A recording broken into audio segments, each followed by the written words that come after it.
Dobrý den, vítám vás u zpráv TV Sova. Dnes se stala v doku Hot Dog strašná věc. Nově postavená loď Titanic, kterou slavnostně chtěli otevřít rozbitím šampaňského, se naprosto rozpadla. Nezbylo po ní nic. A když připlula čokoládová vlna, naprosto rozmetala zbytky. Prostě strašný. Nezbylo opravdu ani po ní šroubeček. Je to strašný, ale strašný. No a ještě v České republice se stala strašná věc, ale to vám tady řekne kolega. Dobrý den, jak víte, stala se strašná věc. Pro všechny obyvatelé České republiky je to špatná věc. Pro ostatní, co nejsou z České republiky, nebo jsou z České republiky, ale teď momentálně v České republice nejsou. Prostě praskly plynovody.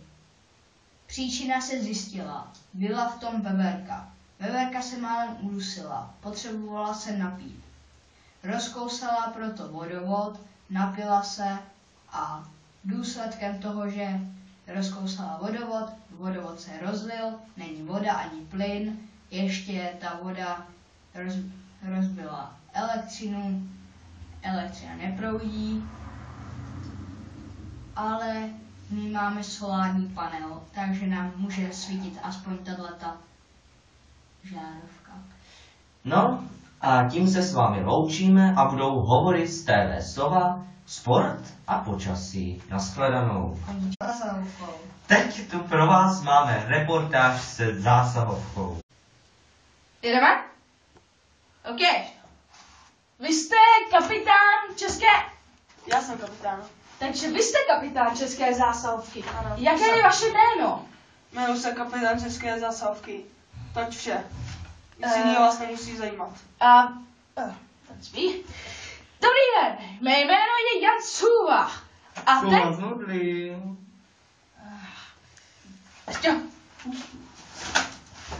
Jmenuje se...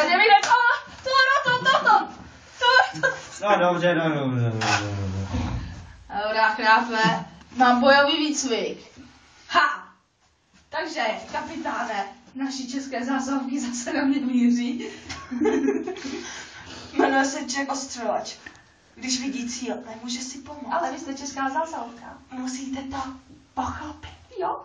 Já. Pane znudlý. Ptejte se. Dobrá, tedy, proč máte tu masku? Aby mý nepřátelé nevěděli moji identitu. Jo, to je dost dobré. A vy? Proč dělá jako, že spí? To mě nerozňuje. Takhle nabírá energii. Je to zabiják vycvičený pro každou chvíli útoku.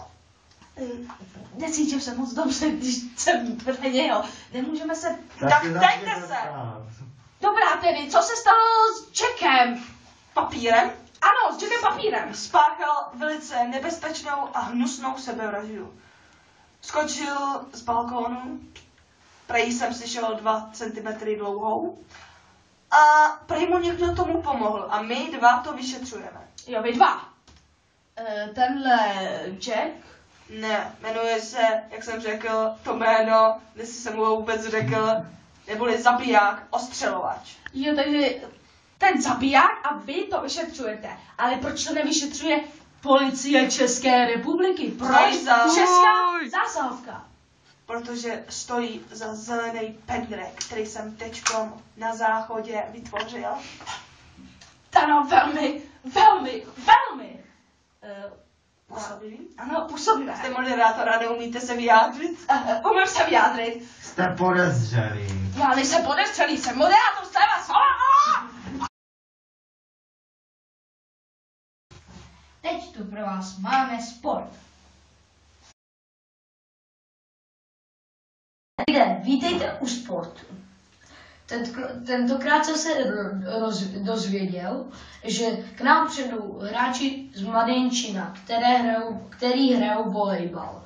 Ale místo volejbalového míče si sebou přivezli pingpongové míčky.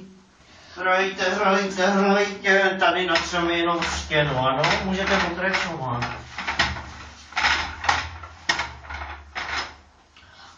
nějaká uklizečka, no. Takže který budou. A když jsme se dozvěděli, že budou hrát zrovna s vysokým mítem, že budou hrát utkání proti vysoké míto, proti Made in China, tak jsem se z toho mohl posrat. Taková výborná zpráva. Ale když jsme začali hrát první poločas, vyhráli 30-0, protože mi tak velký koule, že odpalovali koulema rukama.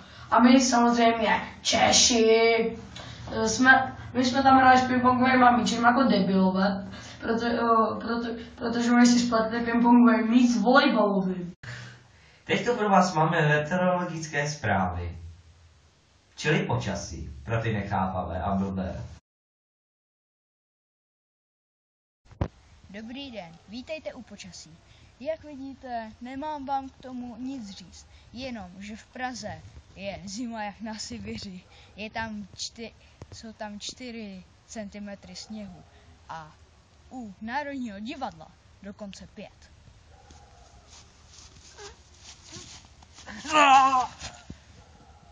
Hezký den. A nakonec tady máme dějepis s Igorem. Sova jede. Zdarec žvanec, je tu dějepis Igorem. Dnes si budeme vyprávět o Titaniku. Titanic v roce 1912 vyplul ze Southamptonu směr New York. Při cestě se objevily menší komplikace. Například v mým ve skladu vytekla všecka whisky. A dokonce, jak vytekla, tak zaplavila celý podlaží. Takže to byl obrovský problém, protože ta loď byla 2krát tak těžší. Ale ne, já tady jenom uhlízím. Nejdřív vypadej problém a teď vy tady děláte bordel, vypadněte odsad! Vypadněte odsad! Rusáci, ani rusáci, vypadněte bordel. Vypadněte odsad, pak si to ještě ložko! Uhlíděte se. Už je to v pořádku, menší mrtvička. Dobrá tady, kde jsem to skončil? Už vím. S tou whisky. Ano, zaplavila celý podlaží. A? To byl obrovský problém, jak jsem říkal. No, kapitán, když byli v polovině cesty, ano, tak se opil a narazili do ledovce, čím se loď, jak víme, potopila. No, a ty lidi, kteří chtěli do toho podlaží, aby se aspoň na chvíli udrželi, tak se utopili v tom whisky. To je pro dnešek vše, přátelé, jsem rád, že sledujete Igora a pokud víte, co se stalo s mým děkem, tak nic. Odstranili mi ho. Odstranili, proto mám tuhle pásku. Tak se mějte. Tak dobrý, tak už tady nebuďte a vypadněte, jo? Buďte tady dost dlouho, jo? Teď to nejsem ani 5 minut. Dobrý, tak se... Dobrý, vypadněte. Vypadněte. Vypadněte.